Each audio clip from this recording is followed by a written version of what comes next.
D'abord, je veux juste remercier les organisateurs là, de l'opportunité de venir présenter ce qui se passe au ministère là, en termes d'observation de la neige et de la neige au sol, et puis les utilisations qui en sont faites là, pour des applications en hydrologie. Désolé. Donc, on va commencer par présenter ce qui se fait en mesure climatologique, météorologique et hydrologique au ministère. Puis dans le détail, là, comment on fait des observations. Puis ensuite, Richard va présenter là, comment la donnée de neige est valorisée dans un contexte hydrologique au ministère. Donc, au ministère, on est deux équipes qui semblent loin, là, mais qui en réalité travaillent main dans la main, là, la direction de l'expertise hydrique et d'un côté, et puis la direction de l'acquisition des données des opérations et la direction de la qualité de l'air et du climat de l'autre. Donc, la direction de l'expertise hydrique est responsable de l'exploitation du réseau hydrométrique du Québec, qui comporte environ 252 stations hydrométriques qui mesurent débit et niveau. Il se charge de faire la prévision hydrologique, la cartographie des zones inondables et aussi de la modélisation hydroclimatique, particulièrement l'Atlas hydroclimatique du Québec méridional, qui est un des produits forts là, qui est disponible sur le site du ministère. Pour la direction, du côté de la direction de l'acquisition des données et des opérations, puis la direction de la qualité de l'air et du climat, les deux, dans le fond, sont responsables du réseau de surveillance du climat du Québec. La DCAC est responsable de la planification du réseau, de la gestion des données, des partenariats, puis de la diffusion des données, de leur analyse. La DADO est responsable vraiment de l'exploitation terrain du réseau de surveillance, de l'instrumentation du réseau aussi. Et puis, la gestion, l'analyse des données, c'est la DCAC. Le service InfoClimat, c'est le service à la clientèle, dans le fond, service conseil, d'expertise, puis de fourniture de données pour les clientèles externes, incluant le milieu universitaire. Donc, le réseau de surveillance du climat du Québec, c'est un réseau historique qui est en opération depuis 1870, donc qui a les mêmes origines que le réseau d'Environnement Canada au Québec. La même qui a commencé à peu près dans les mêmes années, comporte actuellement 150 stations avec observateurs. C'est un nombre qui varie, là, 150, c'est un nombre moyen, ça varie. Comme on parle d'observateurs, on parle de démission d'observateurs, parfois de décès, de gens qui déménagent. Donc, on a à chaque année là, un bon nombre de relocalisations à faire auprès de ces stations-là. Donc, plus tard, je vais parler un peu des plans qu'on a vis-à-vis de ces observateurs-là. On a 112 stations automatiques présentement. Je décris plus en détail là, un peu plus loin là, comment les instruments qui sont présents. À ces 112 stations automatiques-là s'ajoutent 350 stations de nos partenaires du réseau météorologique coopératif québécois. Donc, Environnement Canada, Hydro-Québec, Rio Tinto, la SOFFE et le ministère de la Forêt, Faune et Parcs. Et on a aussi un réseau de 107 stations nivométriques auxquelles s'ajoutaient les 66 stations d'Hydro-Québec, 19 de Rio Tinto, l'Université Laval, les partenariats hors Québec.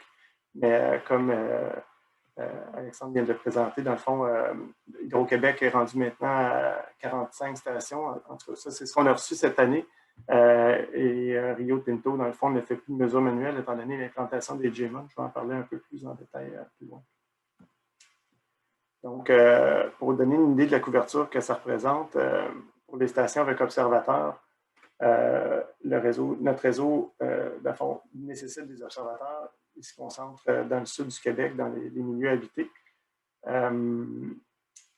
Pour les stations automatiques, on est présent un peu partout au Québec. Les stations qui sont présentées ici, c'est seulement les stations pour lesquelles il y a des mesures de précipitation.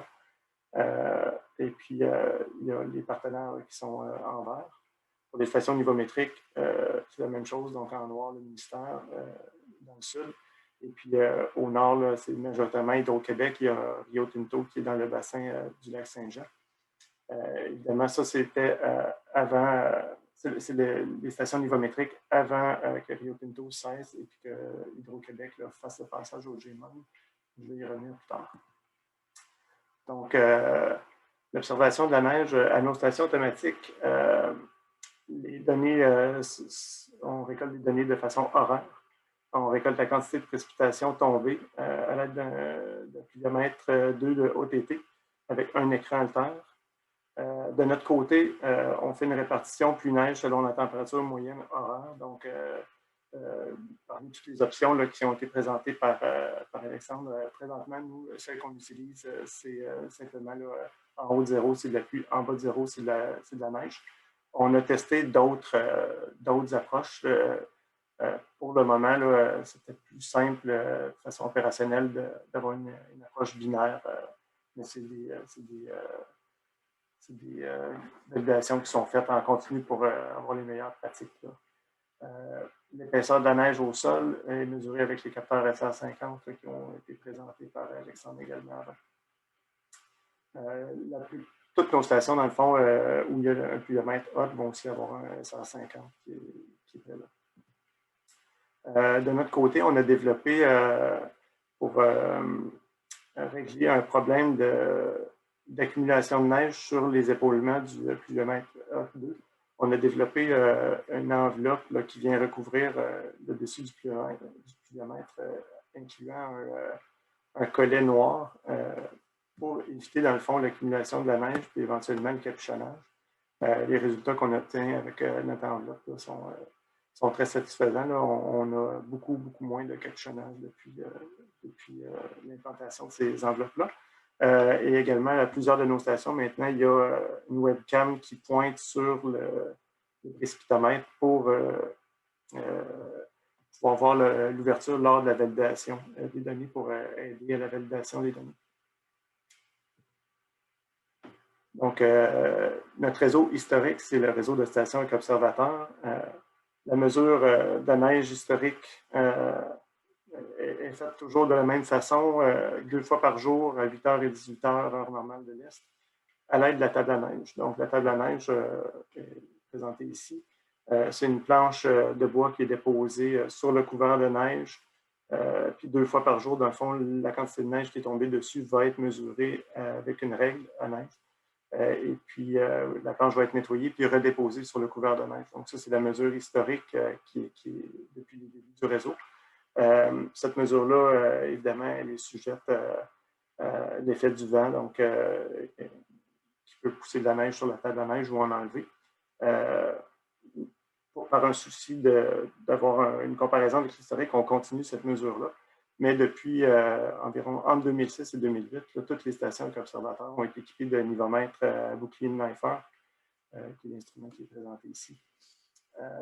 Donc, cet instrument-là fournit non seulement l'épaisseur de neige au sol, de neige qui est tombée, la quantité de neige tombée 2 fois par jour, mais aussi son l'équivalent en eau de la neige tombée en faisant fondre la neige puis en la mesurant dans un cylindre.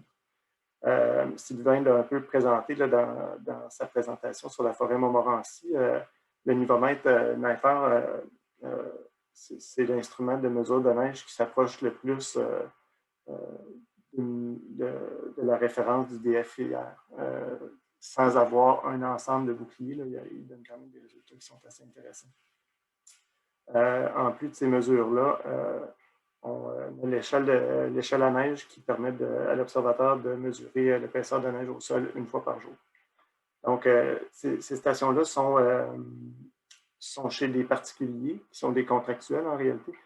C'est beaucoup en milieu agricole, mais en milieu, c'est pas en milieu forestier, c'est plus en milieu ouvert généralement. J'ai oublié de mentionner tantôt, mais les stations automatiques, elles, sont généralement plutôt en milieu forestier. Donc, en clairière forestière.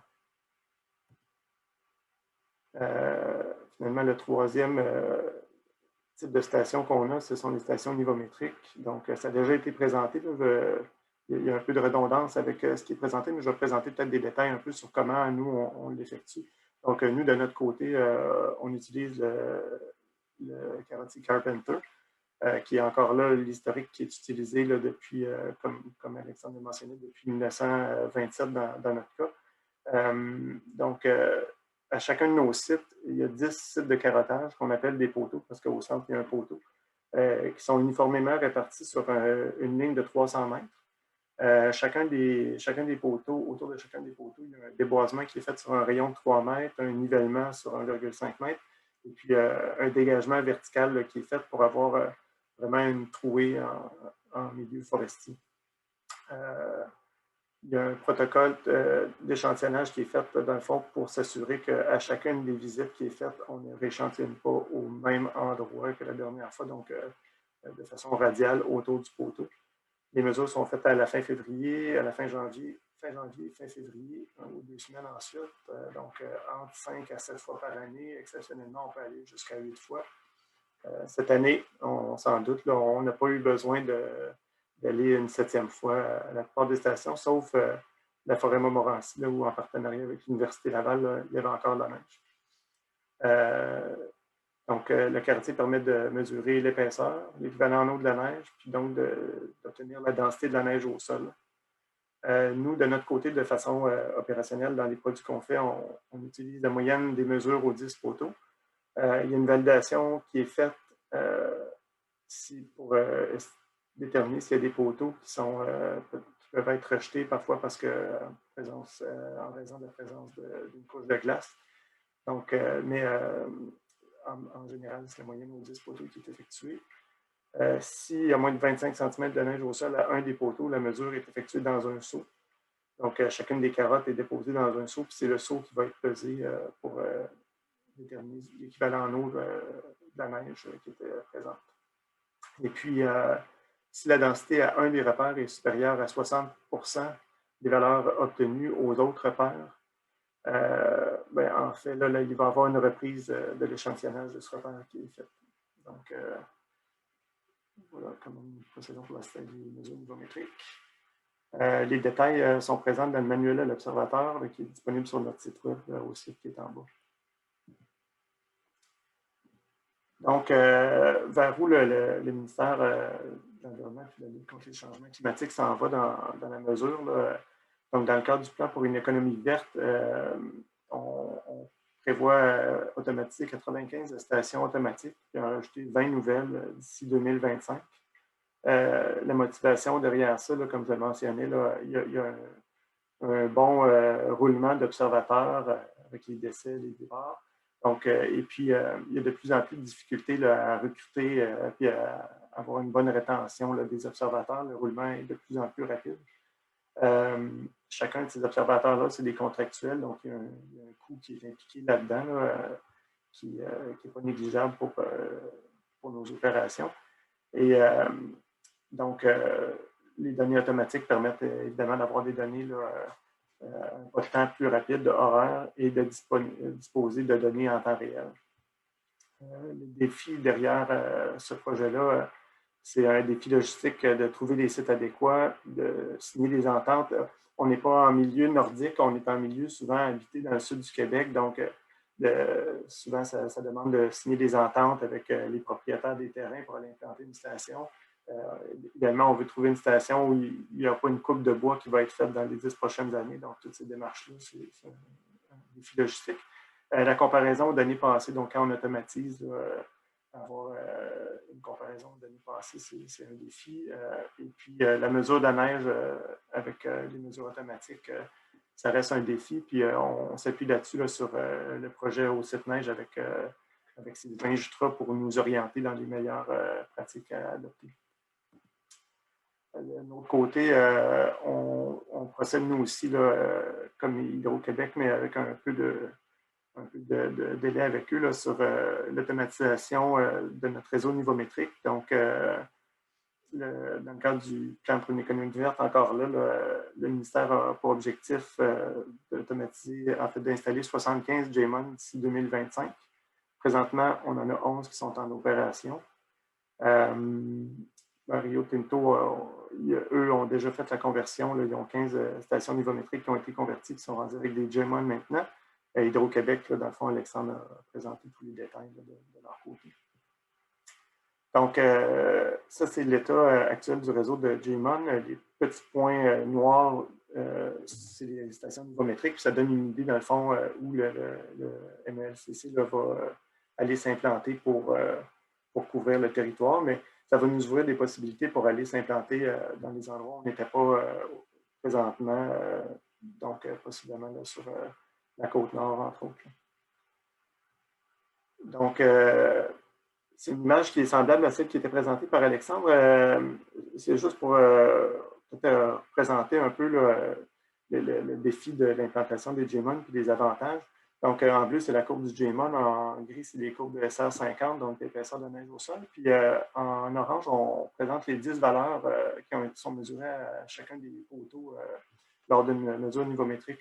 Fait qu'on remarque qu'il y a une bonne variabilité là, au niveau d'un site, mais que le JMON, dans le fond, lui, permet d'aller chercher des périodes qui n'étaient pas monitorées avant le début de la période de fonte. Mais c'est certain que quand on choisit un site JMON, on essaie de trouver un site qui est représentatif de la région, mais on voit qu'il y a une bonne variabilité, dans le fond, même sur une ligne de 300 mètres au sein d'un territoire qui est relativement uniforme. Donc, sur notre site, on présente l'évolution du couvert de neige, une nouvelle section qui présente l'état du couvert de neige au sol. Et maintenant, les publications nivométriques sont disponibles en ligne. Avant ça, ils étaient seulement disponibles pour la sécurité publique et puis, les acteurs du milieu hydraulique.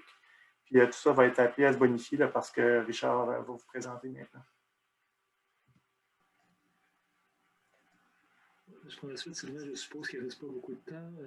Oui, ben, c'est ça que je m'en allais dire. Là, il reste 3 minutes, donc malheureusement, ça va essayer de garder ça. Je vais dans 3 minutes, on va passer à l'autre présentation. Parfait. Je vais changer complètement de rythme. Je vais parler très vite et puis je vais survoler tout ça. On transporte une image là, qui en dit beaucoup par rapport au lien entre l'équivalent en eau maximal annuellement et puis la crue maximale au printemps. On va se concentrer sur la photo de gauche. Là. On peut voir que ces corrélations-là, elles sont très faibles.